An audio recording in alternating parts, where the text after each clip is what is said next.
directly from space!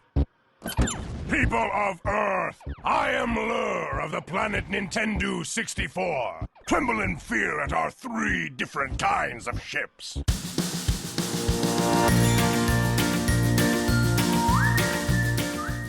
Hi there, and welcome to Baseball by Design. I am SportsLogos.net minor league baseball correspondent Paul Caputo, broadcasting live, as always, from the Sunday Helmet Hall of Fame in my basement in Fort Collins, Colorado.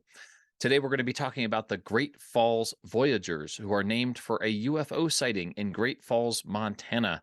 I'll be speaking with Dan Simon of Studio Simon, who created the logo. You'll be hearing live from 1950 from Nick Mariana, the manager of the Great Falls Electrics at the time, who shot the 16mm film that made the incident famous. And then Dan will be back again with another of his Studio Simon stumpers. Right now, I'm very happy to be joined by Jim Burks, who is the general manager of the Great Falls Voyagers. John, how are you doing? I'm well. How are you? I'm doing really well. I appreciate you hopping on and talking about this. This brand is so much fun. Like this, the little green alien guy, like this is such a great minor league baseball logo. I'll just ask you, just sort of get started here, get it right off the bat. Like, how come you guys are the Voyagers, and how come you got a little green alien guy as your logo? Yeah, well, everybody, when they think of Voyagers, they think of Lewis and Clark and the voyages they took throughout the Louisiana Purchase. We like to tell people that Orbit, crash landed here at the ballpark, and he just, enjoyed baseball, came from Planet Baseball. And he helped us, change our name in 2008 to the Voyagers. So that's one of the cool little stories that, we like to tell the kids and the families out here. But it kind of really started back in 1950. Nick Mariana recorded 15 seconds of some of the most famous UFO footage that the U.S. has seen. And you can still see that video on YouTube. So I would, go check that out. It's pretty cool. But that's kind of how we got our name. We just, we're a big, kind of UFO place, big military base. So that's where the Voyagers came from. So how much a part of like the culture in Great Falls is that UFO sighting? Oh, it's huge. I mean, baseball has been in Great Falls since like 1898, I think. And that incorporated with, UFO sightings has been, huge. I mean, we got the Air Force Base, and it's just one of those things where they all kind of just come together and people enjoy it. People love Orbit. I mean, he's a fan favorite. Everybody loves him, obviously more than the players. So it's great. How long have you been with the team? Since 21. So this will actually be my 3rd season. Oh, okay. All right. So all post-pandemic here. Orbit is kind of awesome, right? Like, and he's the last remaining minor league lowercase, right? Because the Pioneer League is not affiliated ball, it's independent ball, it's partner league. But it's, you don't see the alien logos anymore, especially after the demise of the Las Vegas 51s, which was a great logo. But Orbit is such a great character, this like adorable little green alien guy. How has he embraced by the people of Great Falls? Oh, he's adored by the people of Great Falls. I mean, as soon as he, landed here in Great Falls, he was immediately welcomed. And that's the community of Great Falls. That tells you everything you need to know about, people in Great Falls, people around it, surrounding Great Falls. He's just welcomed. He's loved by, all ages. It's great. You guys have a couple different versions of the logo. You've got one that's just sort of like a planet with a baseball, ring around it, and then you've got the letter V for Voyagers. The green and the red is totally fun, like this lime green. It's all very sort of outer spacey. My favorite, of course, is the alien himself in the spaceship. Is there one that you find that the fans really gravitate towards? Is there one that people, one particular logo people really like up there? Oh, it's definitely him in his spaceship. We call it the saucer logo. Yeah, they love that. You throw that on any type of merchandise, and the fans just eat it up. That's their go-to. They love Orbit, and we try to get him out into the community as much as possible and interact with the kids, fans. So they just gravitate towards him. I have to admit, I was a little bit devastated. I went to a game in Great Falls. I actually did not wear a hat into the ballpark because I was going to get Orbit. There was like a gray dad hat and it had Orbit on the front. and I was gonna get him on the gray dad hat, and they had sold out, and I was just like, oh, I'm gonna have to go like get it online, and it's since been removed from the website. So I'm waiting for an orbit in the spaceship, the saucer logo. I'm waiting for that to show back up on a dad hat so that I can go grab it sometime. Yeah, we'll have to bring one back because he's so popular, and yeah, it's great. I'll definitely try to bring one back for you. Well, you don't have to do that just for me, but I remember seeing it on the team store, and I almost ordered it online, and I was just like, oh, I'll just wait till I get to the game. But that's sort of the larger story there is that I took a Pioneer League trip with my kids. We saw 3 games in Montana, and then we went to Idaho Falls for a Chuckers game. And it was, it's a great league. It's a great part of the country to have baseball in. And, I live in Colorado, right? Like, so I'm aware of how little affiliated minor league baseball there is in the Mountain Time Zone. So you all are sort of carrying it right now for minor league baseball. We have the Northern Colorado Owls with a Z here in Fort Collins. They're just starting up in their new ballpark this season. So what's that been like for you all? And I'm understanding that you came on after that change happened, but like as a partner league, as an independent league, what's that been like for you all to bring that kind of baseball to essentially this entire time zone? Yeah, it's been great actually. I mean, the fans seem, well receptive of it, even though we're not affiliated with White Sox anymore. Mm-hmm. But I also, I tell fans, look, you can see these players year after year with us being independent. When we were affiliated with the White Sox, we were just, the rookie advanced. Mm-hmm. So you'd have a lot of guys that would come in and out within, a couple weeks, months. So it wouldn't be the same repetitive guys. So their fan favorites would, be gone after a season. Whereas, now that we're independent with the Pioneer League, it is a 3-year max that you can play in the Pioneer League, but they can see these guys, all 3 years, and that you have that repetitive nature, and it's been great, and it helps the fans stay interested. And I think it's a little better quality baseball than rookie ball, just my personal opinion. We just get these guys out of college, we try to develop them so they have the opportunity to go to affiliated ball, because the draft, I think it's now down to 20 rounds as opposed to, I think it was 40 to 60 at one point. Mm-hmm. So this just helps these kids prolong their baseball career and have an opportunity to, go play, affiliated ball. We actually, from 21 and 22, we actually have 2 guys that are actually playing in AA with the White Sox.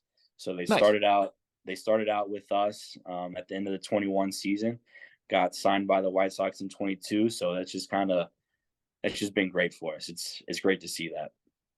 So you all were named, the franchise was, named for its parent club since '69, right? So the previous team names are the Great Falls Giants, the Great Falls Dodgers, and the Great Falls White Sox from '69 to 2007.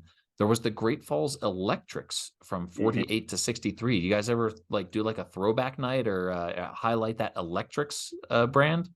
So funny you should ask. We actually, every Friday home game now, we are actually throwing it back to the Electrics. So we will have an Electrics jersey. They're actually really cool, like royal blue jersey.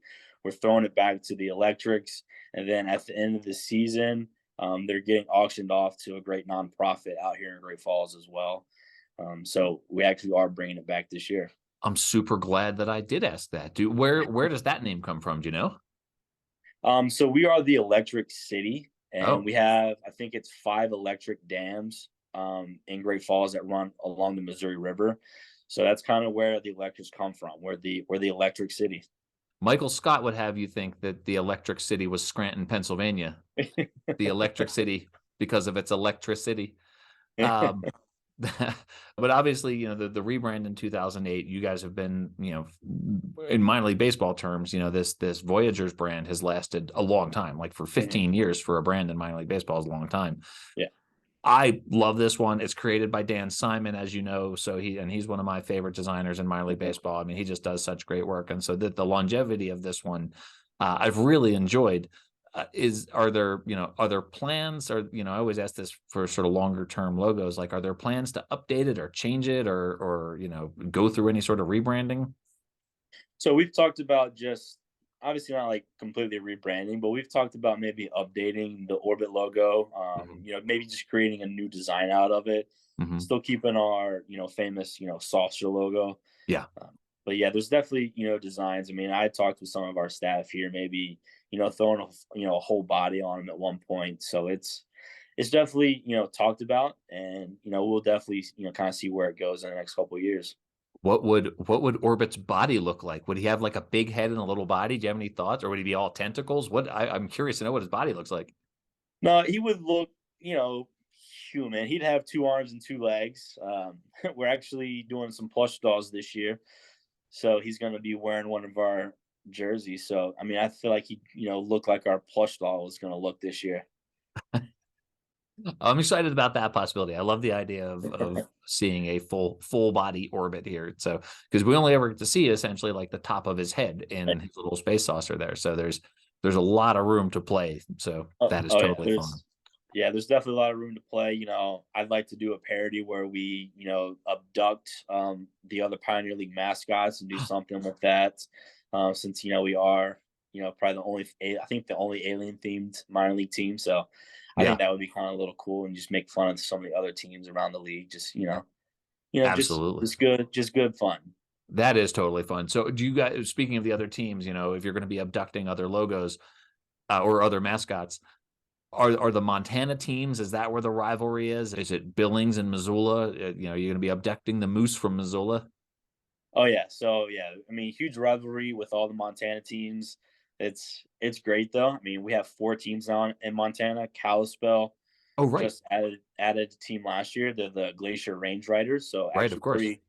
pretty cool name and mascot they have there. So yeah, I mean, it's a big rivalry. I mean, we have fun, kind of going at each other on Twitter and stuff like that. Absolutely. Well, I have to say that my daughter just started college. Well, she's just finishing her freshman year at Gonzaga. I'm in Fort Collins, and so of course to get to Gonzaga and back, I'm coming through Montana all the time there. Yeah. So definitely going to find a way to incorporate some baseball games into that process. So really is such a fun brand and fun team, and the backstory of the UFO sighting is such a fun one. I have to ask you before I let you go. In your 3 years there, have you seen anything you can't quite explain in the skies? There's been a couple things, nothing too crazy. I feel like, the military base keeps pretty safe out here, but All it's right. nothing like Nick Mariana saw back in 1950. Nothing like that. Awesome. John, thank you so much. Where can people find the team online and on social media? Yep. Just go to gfvoyagers.com. That's our website. We've got all of our game schedules up there. And then just on Facebook, GF Voyagers, and Instagram, GF Voyagers. So yeah, come check us out. We've got great new promotions that we're doing this year. So it'll be a fun season. Well, I can't wait to see the Electrics jerseys this season, and can't wait to stop by the ballpark on one of my trips back and forth to Eastern Washington at some point in the coming years. Perfect. We look forward to having you. Thank you, John.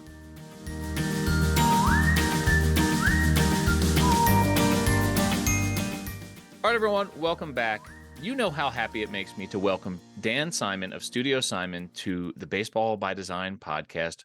You recognize Dan from many episodes of the podcast. He's been contributing the Studio Simon Stumpers at the end of each episode.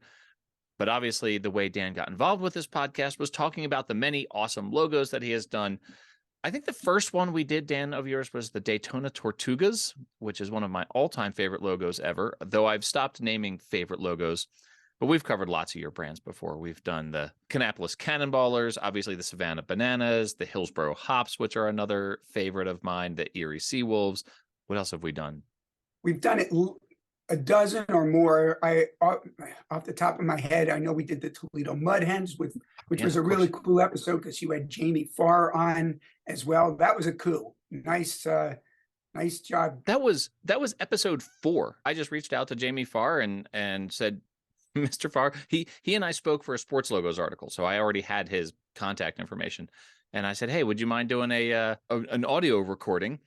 And he said, no, absolutely not. And so we set it up on Zoom, and he kept telling me how old he was. He kept saying, I'm 80-something years old. And I said, it's nice to speak to you, Mr. Farr. And he said, well, at my age, it's nice to speak to anybody.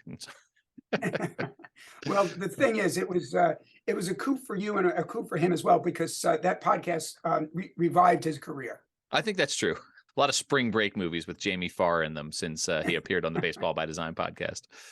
Dan, we are here to talk about one of my favorites. I know I say that every single time we talk about one of your brands, but one of my favorites of your brands is the Great Falls Voyagers, who have, I think this little alien character can only be described as adorable, right? Orbit in a little flying saucer, little green guy.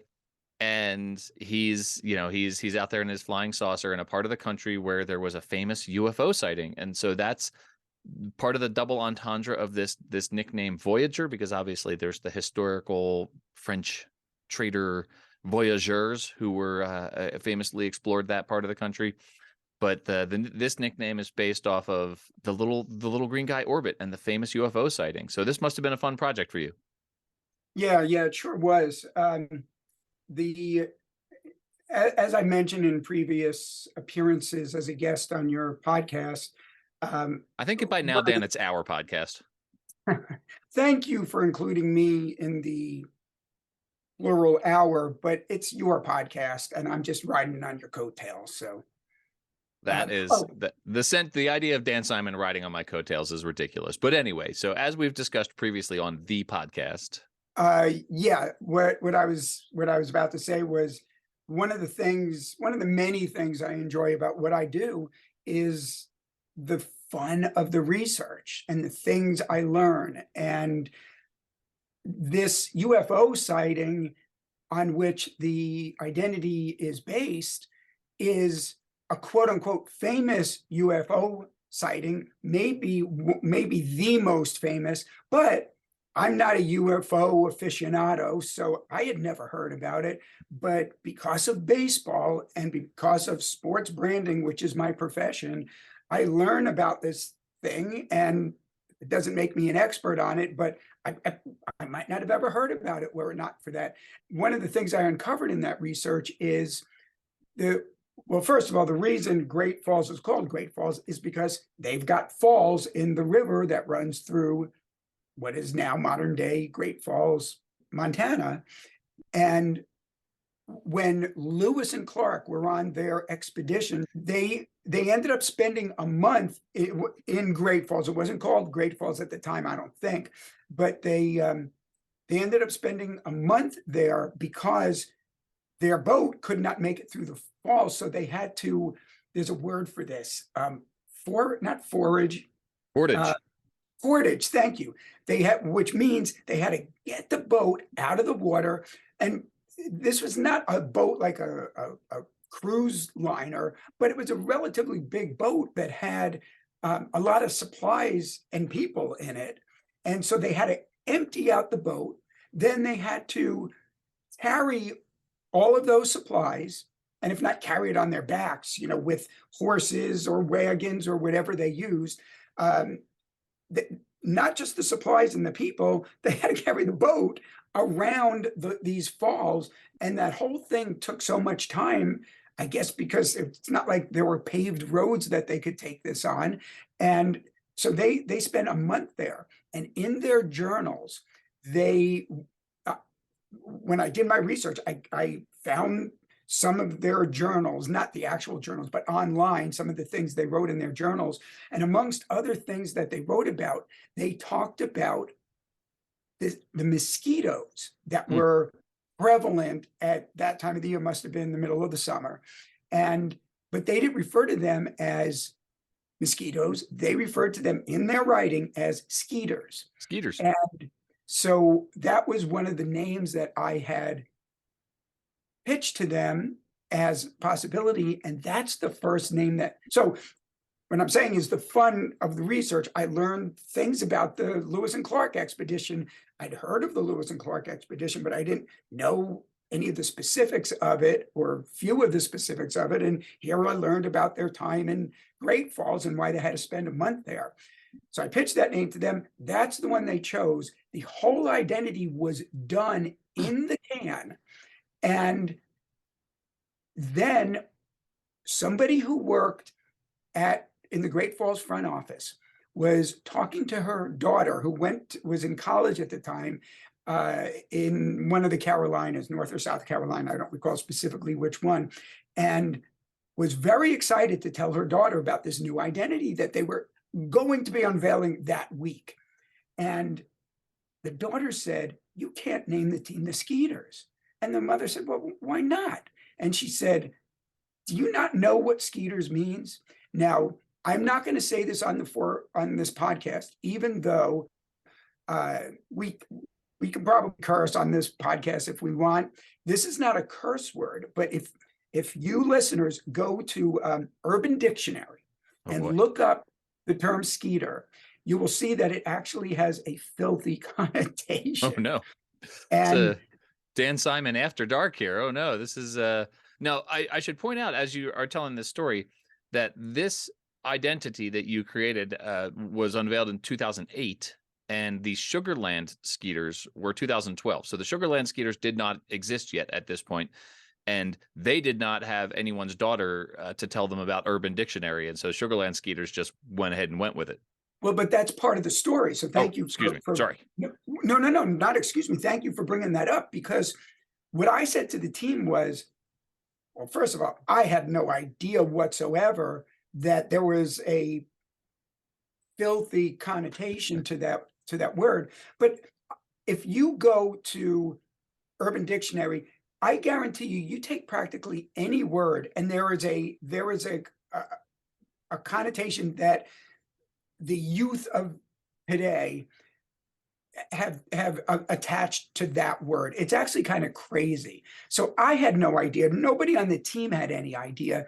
And I tried to say to them, look, you're good here.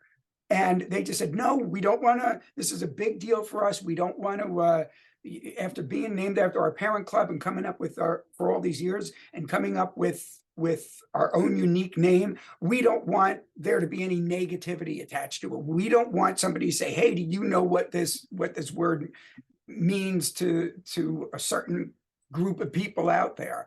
And so I said, okay. And we ended up, maybe it's all's well that ends well, because I think we got a pretty darn good identity in its place. But several years later, the Sugarland Skeeters came out, and if anybody said anything about it, I didn't hear about it. But then again, I didn't create the identity. Randy Yost did, but it didn't.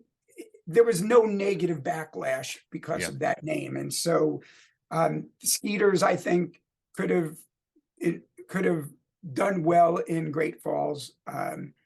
I went and looked it up just now, Dan, too. So I had to look it up while you were talking, because I'm, obviously I do these recordings at home rather than work, so it was safe for me to look this up at home. But I don't know. I don't recommend it, but if you're curious, do as Dan suggests and go look up Skeeter on Urban Dictionary. Yeah, it's who knew. Hey, I know we're here to talk about the Great Falls Voyagers, and I've got another story about the Skeeters, which blows my mind. Just recently, now you said the Voyagers was done, did you say 2007? The Voyagers, their final season as the Great Falls White Sox was 2007. Their first year as the Voyagers was 2008. Okay, so we probably worked on it in 2007, and then it came on field 2008. So 2007, do the math, that's 16 years ago. Did I do the math correctly? Yes, I believe I did. I think so. And but a lot of people are listening to this podcast years from now, Dan. This is, I mean, some people are listening to the whole back catalog, and it's like 2029 right now. Okay. Math is not that important. I had mentioned that the whole identity was done and in the can. It was done to the extent that we had the sample caps. The cap embroidery was done. The caps were done. Uniforms weren't done yet because the team wasn't ready to take the field, but I guess we still had to go through the process with New Era to have the caps done. And back then, the director or vice president of creative services at Major League Baseball was a woman named Ann Ossie, who was in that position for years and years. And everything that minor league baseball did, new team identities had to be run by her. So I was told by the people in the minor league offices that when Ann Ossie saw that, she loved the character on the cap. She loved the cap so much. So even though the identity we didn't move forward with that identity, I asked New Era if they would make me 2 caps, one for me, because I couldn't now buy one because we weren't selling, the team wasn't selling them, one for me and one for Ann Ossie. So I had those 2 caps made. I sent the one to Ann Ossie and said, I heard how much you love this. I wanted you to have this cap. Fast forward to last year, and somebody sends me a direct message on Instagram with a photo of a Great Falls Skeeters cap, and says, now I had never made this identity public. Yeah. So no one knew that I did that. So this person who I don't even know, it's not a friend of mine. It's just somebody who DM'd me on Instagram, sends this photo. He says, I saw this at a like a Goodwill or something like that. Come on. And I bought it. Do you know anything about it? And I DM'd him back and I said, are you effing with me? Is this real? Because there's only 2 of those caps in the world. Yeah. I have one of them. And I said, not only do I know what that is, but I did that. Here's the story behind it. And you have one of only 2 caps in existence with that. I'm not saying it's great because I did it, but the rarity of that. Absolutely. And the fact that this guy would blindly DM me to see if I knew anything about it, and I'm the guy who did it. What are the odds of that? I'm blown away by this story. I love this story so much. So I do have some questions for you about the Great Falls Voyagers, and I love. Oh, you want to talk about that as well? So when we, the listener doesn't know this through the magic of editing, but this interview got started a little bit late because, Dan, in your words, you spaced, which I thought was a perfect term to use on this episode, since outer space is such a key factor of it. But, you talk about what you have learned about America and, through all of your research through these different projects. This UFO sighting story is really and I'm in the same boat as you are, right? Like, I didn't know this story until I started researching this team for the Sports Logos article that I wrote. But this UFO sighting is fairly famous, and it's notable for the baseball team because it was recorded by the coach of the team from the baseball field. And so it's pretty fun. It's a fun connection to this team. Obviously, there's an Air Force base right there. There's lots of, explanations for, what this could have been and how it could have been. And the video is fairly blurry, but it's a fun story and it's a fun connection to the baseball team. How deep did you go down that rabbit hole while you were researching this team?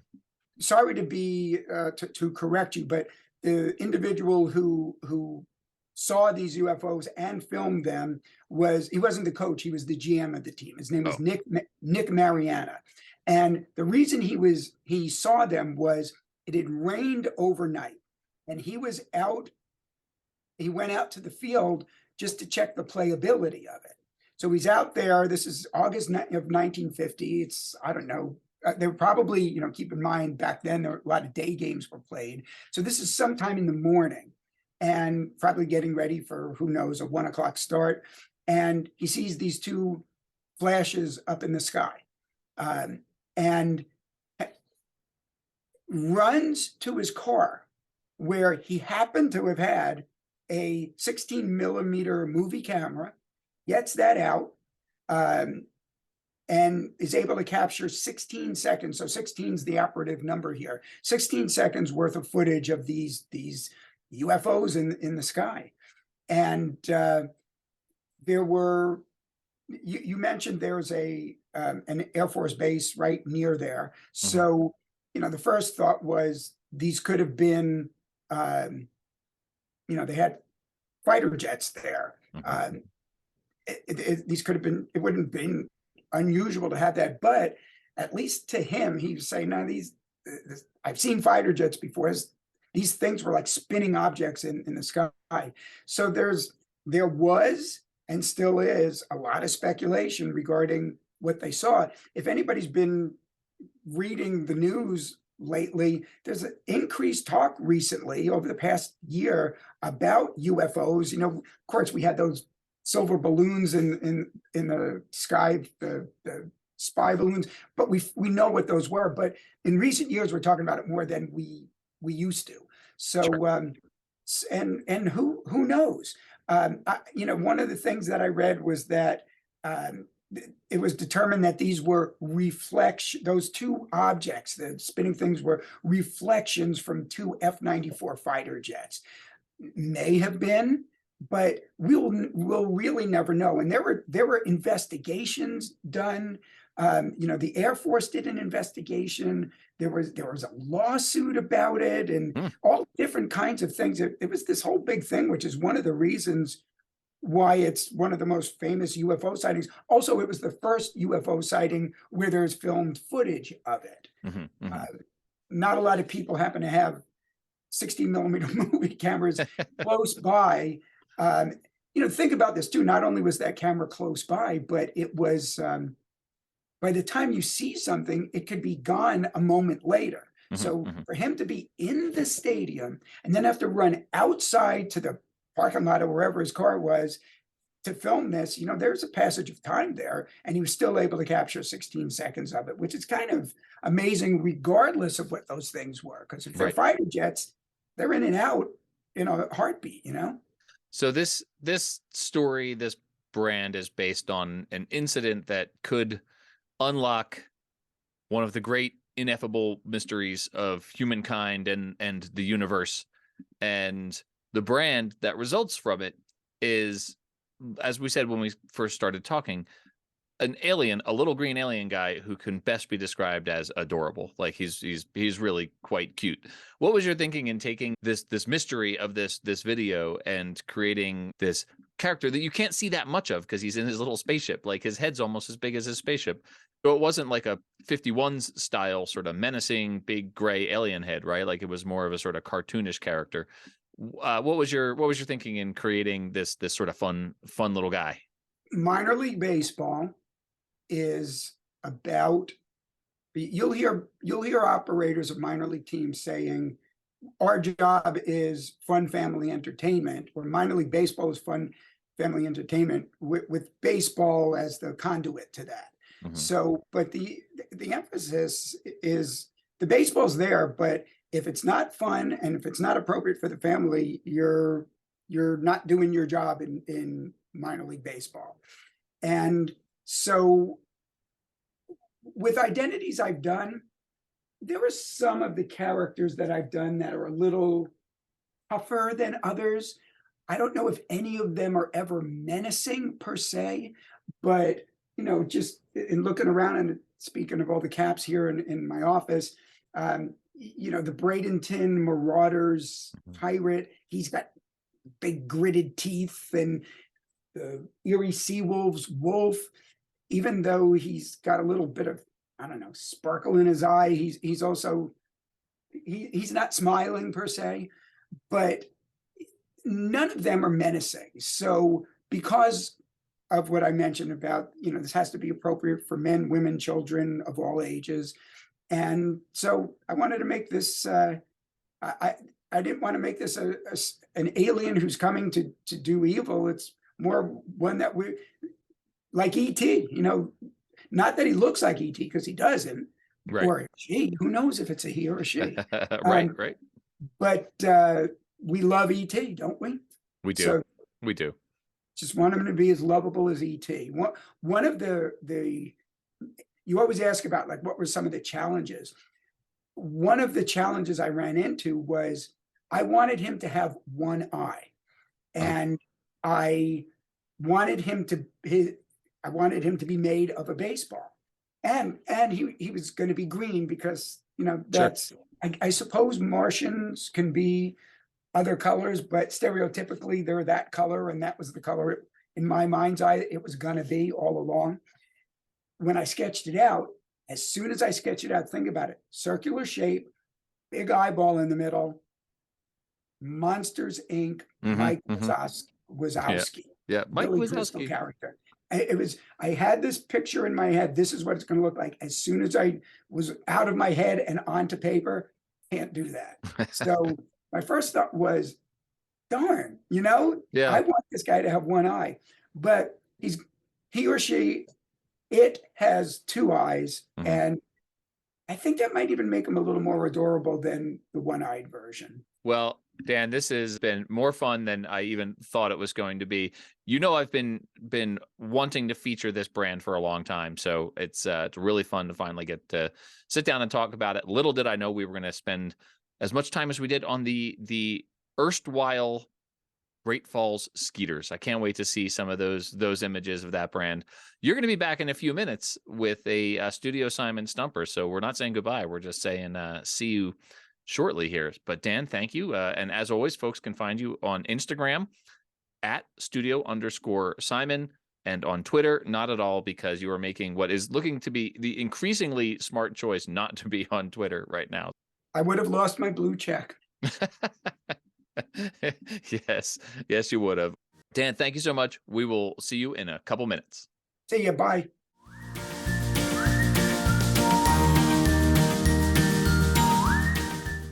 Hi, friends. It's Paul.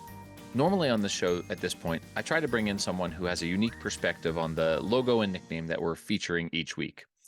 This week, from the Great Falls History Museum, I am bringing you a video that you could actually find on YouTube. It is Nick Mariana himself talking about the UFO incident that the team is named for. This is from a 1956 film called Unidentified Flying Objects, The True Story of Flying Saucers, and has Nick Mariana himself talking about the 1950 sighting that he caught on 16 millimeter film. This film was shot August the 15th, 1950. It was taken in Great Falls, Montana by Nick Mariana. Immediately after we were notified of the sighting, we sent an intelligence man to get a first-hand report. My name is Nick Mariana. For the past 6 years, I've been the general manager of a minor league baseball club called the Electrics. We play out of Great Falls, Montana, and are a farm club of the Brooklyn Dodgers. On August 15th, 1950, at Legion Ballpark in Great Falls, Montana, after a couple of hours in the clubhouse office, I went up into the grandstand to call the groundskeeper. As I reached the top of the stairway, I glanced northward to the tall Anaconda Copper Company smokestack to check the direction of the wind from the white smoke. Force of habit, I suppose, because our outfielders use it as an indicator on defensive play. As I looked up, I saw two silvery objects moving swiftly out of the northwest. They appeared to be moving directly south. The objects were very bright and about 10,000 feet in the air. They appeared to be of a bright, shiny metal, like polished silver. Both were the same size and were traveling at the same rate of speed, which was much slower than the jets which shot by shortly after I filmed the discs. Suddenly, they stopped. It was then I remembered the camera in the glove compartment of my car. I raced downstairs, yelling for my secretary, Miss Virginia Ronick. The distance from the top of the stairway to my car is about 60 feet, and I must have made that in about 6 jumps. I asked my secretary if she saw anything, and she said yes, 2 silvery spheres. I unlocked the glove compartment of my car, took out the camera, turned the telephoto lens on the turret into position, set the camera at f/22, picked up the objects in the viewfinder, and pressed the trigger. The discs appeared to be spinning like a top and were about 50 feet across and about 50 yards apart. I could not see any exhaust, wings, or any kind of fuselage. There was no cabin, no odor, no sound, except I thought I heard a whooshing sound when I first saw them. As the film clicked through the camera, I could see the objects moving southeast behind the General Mills grain building and the black water tank directly south of the ballpark. I filmed the objects until they disappeared into the blue sky behind the water tank.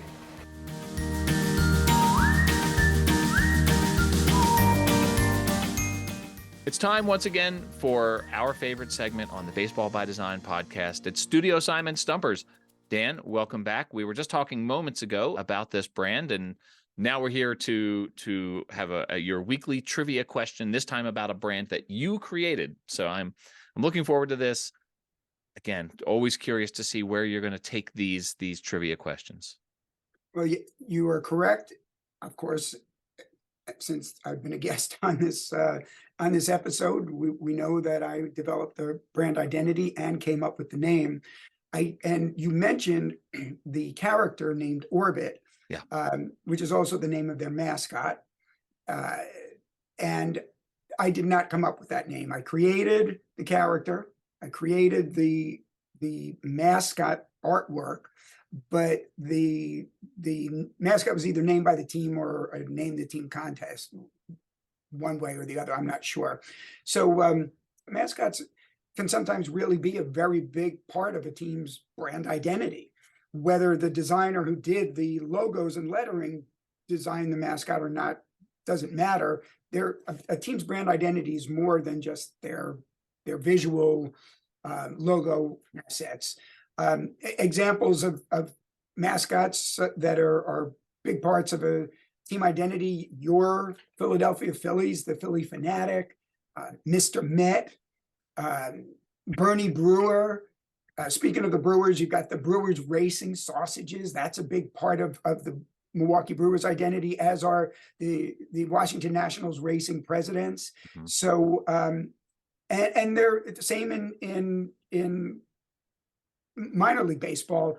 I used to live in Los Angeles, and one of the teams I would go see regularly were the Rancho Cucamonga Quakes. Oh, yeah. And their mascot Tremor was a huge part of that team's identity, I'm sure is to this day. And now when it comes to mascots, there are so many of them that it's going to happen that more than one team might have the same name for their mascot. And this has happened a number of times in minor league baseball, examples being the Lehigh Valley Iron Pigs and the Aberdeen Ironbirds. Both have mascots named Ferris, which is term for iron. Mm-hmm. The Memphis Redbirds and Wilmington Blue Rocks have mascots named Rocky. The Tennessee Smokies and the Atlanta Braves have mascots named Homer.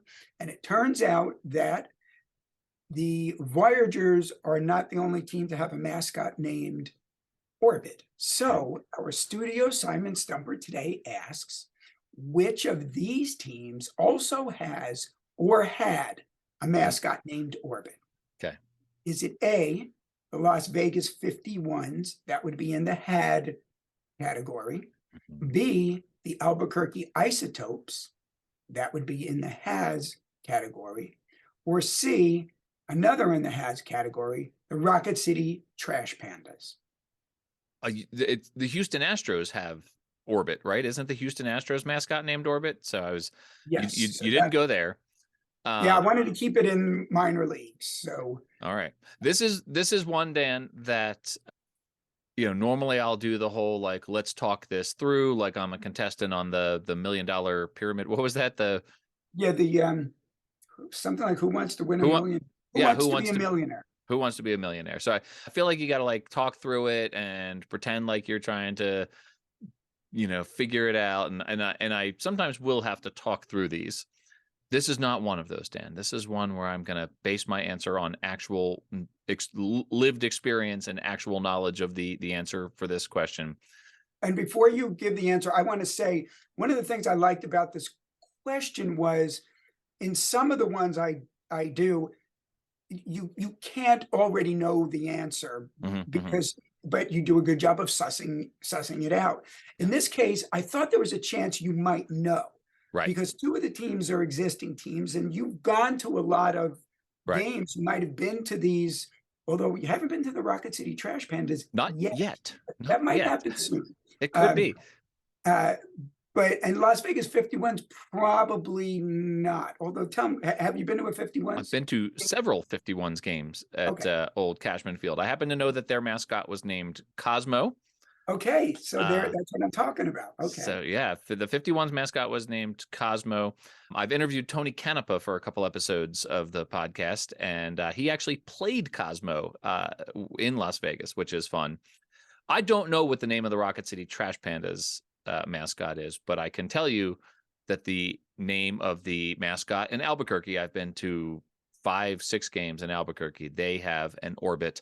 I have a souvenir plastic cup with Orbit on it with a big orbit text across the top of the plastic cup. So I can tell you from actual lived experience that the answer to this question is B, Albuquerque Isotopes. Okay. See, that pleases me greatly because I'm not, we've talked about this before. I'm not looking to stump you. It's not like, how am I going to trick Paul into answering incorrectly? I want you to get them right. This one, I realize there was a chance you would already know it, but not necessarily. So this is like any trivia. You know, you watch Jeopardy, when you know an answer, you feel really good about yourself because that information's already in your head and you think you're smart because maybe you are. We like thinking we're smart. And so I'm very pleased that you were able to get this one because you knew it. So, but the one thing you didn't know was the name of the Rocket City Trash Pandas. Yeah, who's that? Sprocket. Sprocket is the name. Yeah, now that you say it, it sounds familiar. I have heard that before, but I would not have been able to pull that from the recesses of my brain. This is not a trivia question, but do you know what planet the Great Falls Voyagers orbit mascot is from? What, is it Planet Baseball? I was going to say Planet Baseball. Is that what it Were is? you? Okay, I was going to say Planet Baseball. That's what it is, Planet Baseball. So, okay. Hey, this was fun. I've got a big, I often say that because this is an audio medium, you can't see what we're talking about here, but I've had a big smile on my face for all of this. This has been real fun to talk about both the previous segment and the Stumpers. So thank you once again for including me in one of the best podcasts on the podcast sphere. Dan, it's always a pleasure. You're too kind, and it's so much fun to have you on the podcast. And we'll see you back here next week for another Studio Simon Stumper. See ya.